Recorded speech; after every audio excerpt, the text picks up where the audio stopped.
Don't just accept life's events. Love them. Love the loss, the change, the uncertainty, even the pain. Because the Stoics believed that when you learn to love what happens, you finally become free. 1. Life doesn't always go your way. There are moments in life when everything seems to fall apart. You lose someone. A dream collapses. Plans you thought were certain vanish overnight. In those moments, our instinct is to resist. We ask, "Why me?" We fight against reality as if our anger could reverse it. But the truth is, life doesn't always follow your plans. And maybe it's not supposed to. Marcus Aurelius once wrote, "Accept whatever comes to you woven in the pattern of your destiny, for what could more aptly fit your needs?" He didn't just say accept, he said fit your needs, meaning what happens to you belongs to you. It's not against you, it's part of your story. That's the beginning of Amor Fati, a phrase that means love of fate. 2. What Amor Fati really means. Amor Fati isn't about blind positivity. It's not pretending everything is good.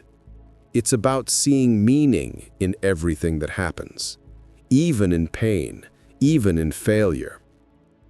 Friedrich Nietzsche, the philosopher who made the phrase famous, said, "My formula for greatness in a human being is Amor Fati," that one wants nothing to be different, not forward, not backward, not in all eternity. In other words, if you could relive your life endlessly, with every joy and every heartbreak, you would still choose it, just as it is. That's not easy, but it's powerful.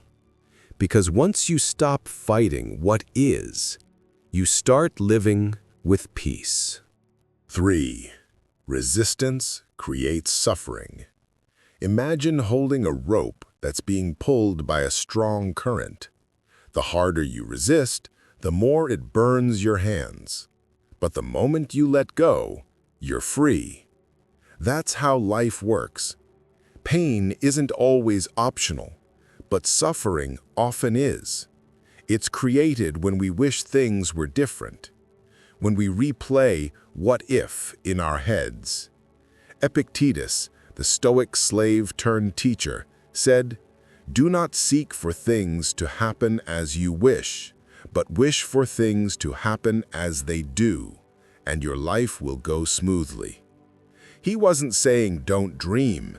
He was saying stop fighting what's already done. Flow with reality instead of resisting it. Because when you resist, you get stuck. But when you accept, you move forward. 4. The power of perspective. You've probably looked back at a difficult time and thought, "I see why that had to happen." Maybe that breakup made you stronger. Maybe that rejection opened a better door. Maybe losing something taught you gratitude. But here's the secret. You don't have to wait years to see the good. You can choose now to trust that it's there. That's what Amor Fati is. Trusting that every chapter of your story has purpose, even the ones that hurt. Marcus Aurelius said, "The impediment to action advances action. What stands in the way becomes the way." In other words, your obstacles are not interruptions. They are the path. 5. How to practice Amor Fati daily. It's easy to talk about loving fate, harder to live it. But here are small ways you can start. 1. When something goes wrong, pause and say, "Maybe this is good." You don't have to believe it yet, just say it. 2. When you face rejection or failure, remind yourself, this is part of my training. The Stoics viewed life as a gym for the soul. Every hardship strengthens your character. 3. When you lose control, focus on what you can do. Accept reality. Respond with virtue. Move forward. The more you do this, the more peace you'll find. Because peace doesn't come from control, it comes from surrender. 6. The man who lost everything. Let me tell you a story. There was once a man who lost his job, his savings, and his home, all in 1 year. He thought his life was over. Every day, he asked why fate was so cruel.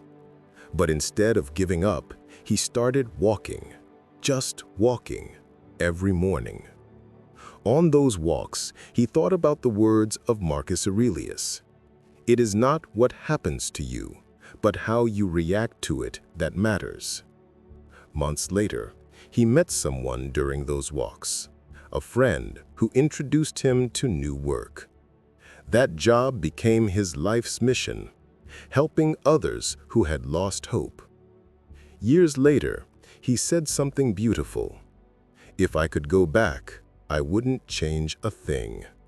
Losing everything gave me everything I needed. That's Amor Fati, not seeing life as punishment, but as preparation. 7. Nietzsche's courage to love pain. Nietzsche suffered deeply. He faced illness, loneliness, and exile. Yet he wrote, "I want to learn more and more to see as beautiful what is necessary in things." He didn't say it was beautiful. He said he wanted to learn to see it that way. That's the practice, the lifelong art of training the mind to find light in every shadow. He believed that when we stop dividing life into good and bad, we find strength that nothing can destroy. Because when you can say yes to pain, life loses its power to break you. And that's when real freedom begins. 8. The Stoic heart. Amor Fati is the heart of Stoicism. It's not about being cold or emotionless. It's about being unshakable. To look at chaos and still say, this too belongs. To be betrayed and still keep your peace. To lose and still love. Seneca wrote, "A wise man is content with his lot, whatever it be, without wishing for what he has not." That's power, because the one who can love fate cannot be defeated by it. 9. Turning pain into purpose. Maybe you've been through something painful lately. A loss, a disappointment, an uncertainty that keeps you awake. It's okay to feel it. It's okay to cry, to question, to hurt. But when you're ready, look deeper. Ask yourself, what is this teaching me? Maybe it's teaching patience. Maybe it's building empathy.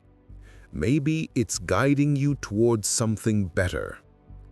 Every scar tells a story, not of what broke you, but of what shaped you. Amor Fati is that quiet decision to turn pain into purpose. To say, this too is mine, and I will make it beautiful. 10. Letting go of control. Control is an illusion we hold on to because it feels safe. But the Stoics remind us, the only real control is within. You can't control events, but you can control your perception. You can't control others, but you can control your response. The rest, let it go. As Epictetus said, there is only one way to happiness, and that is to cease worrying about things which are beyond our power of will. That's the art of peace, letting go of what you can't hold. 11. Loving what happens when you practice Amor Fati, life changes. The world doesn't become easier, but your heart becomes stronger. You begin to see beauty in rain, not just sunshine. You begin to trust endings, not just beginnings. You begin to thank life, even for its storms, because you realize everything you've gone through has brought you here, to this moment, to this understanding, to this strength. And when you can look at your past with all its chaos and pain and say, "I love it," you've mastered the art of living. 12. Amor Fati isn't a belief, it's a daily choice. To wake up and say, whatever happens today, I will meet it with love. Maybe life won't always give you what you want, but it will always give you what you need to grow. So stop asking why me, and start saying thank you. Thank you for the lesson. Thank you for the challenge. Thank you for the chance to rise again. Because in the end, the one who can love their fate has already won. Don't just accept life's events. Love them.